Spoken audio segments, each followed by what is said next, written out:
राधे राधे। जय श्री कृष्णा। पूजा भक्ति चैनल में आप लोगों का स्वागत है। बृहस्पतिवार व्रत कथा आप लोगों को कैसे करनी चाहिए। इस दिन बृहस्पतिश्वर रूपी भगवान शिव की पूजा होती है। यह व्रत सुख वैभव के लिए किया जाता है। इसका आपको कैसे पूजा का विधि विधान करना चाहिए। दिन में एक समय ही भोजन करें। पीले वस्त्र धारण करें। पीले पुष्पों की धारण करें। भोजन में चने की दाल आदि का होना बहुत ज़रूरी है। नमक नहीं खाना चाहिए। इस दिन पुरुषों को बाल या दाढ़ी नहीं बनवानी चाहिए। पीले रंग का फूल, चने की दाल, कपड़े तथा पीले चंदन से पूजा करनी चाहिए। पूजन के पश्चात कथा सुननी चाहिए।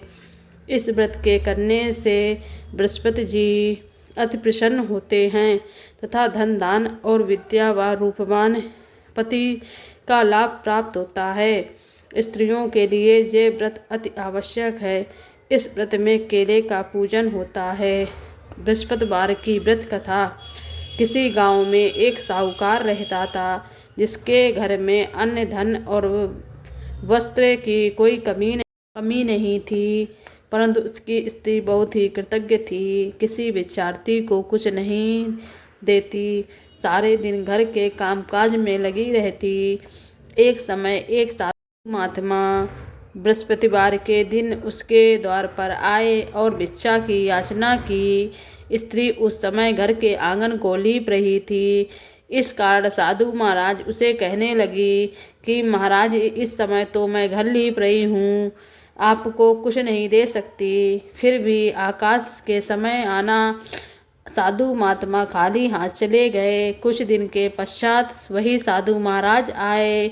उसी तरह भिक्षा मांगी। साहूकारनी उस समय लड़के को खिला रही थी। कहने लगी, महाराज मैं क्या करूं, अवकाश नहीं है, इसलिए आपको भिक्षा नहीं दे सकती।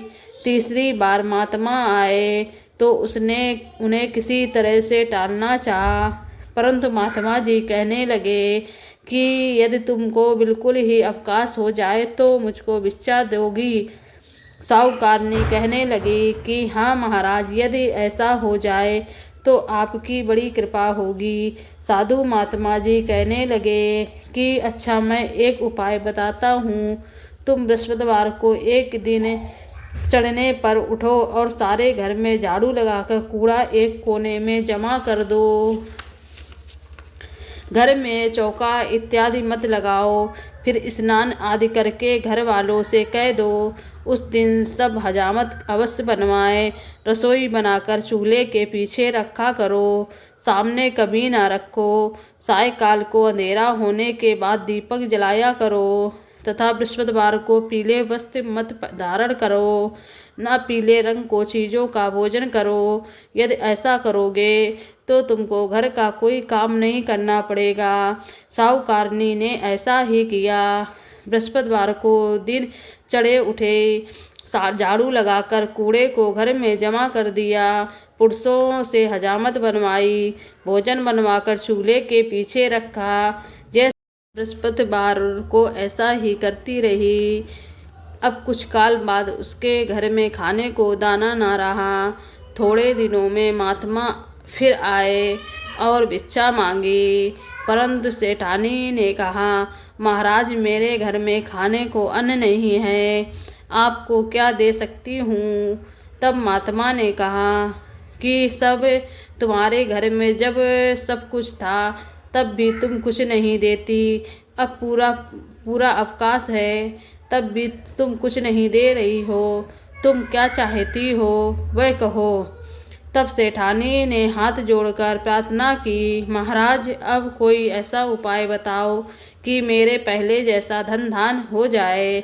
अब मैं प्रतिज्ञा करती हूँ कि अश्वमेव जैसा आप कहेंगे वैसा ही करूँगी। तब महात्मा जी ने कहा, बृहस्पतिवार को प्रातःकाल उठकर स्नान से निवृत्त हो घर को गौ के गोबर से लीपो तथा घर के पुरुष से हजामत ना बनवाएं। भूखों को अन्न जल देती रहा करो। ठीक सायंकाल दीपक जलाओ। यदि ऐसा करोगी तो तुम्हारी सब मनोकामनाएं भगवान बृहस्पति देव की कृपा से पूर्ण हो जाएंगी।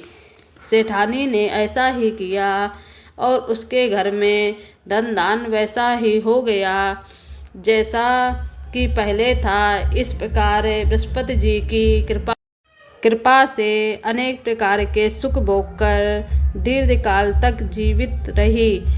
इसी तरह आप लोगों को बृहस्पति देव की कथा सुननी चाहिए। कथा पूर्ण होने के बाद भगवान की आरती जरूर करें। भगवान की आरती करने के बाद भगवान का मंत्र ओम नमो भगवते वासुदेव का जाप जरूर करें। राधे राधे, जय श्री कृष्ण।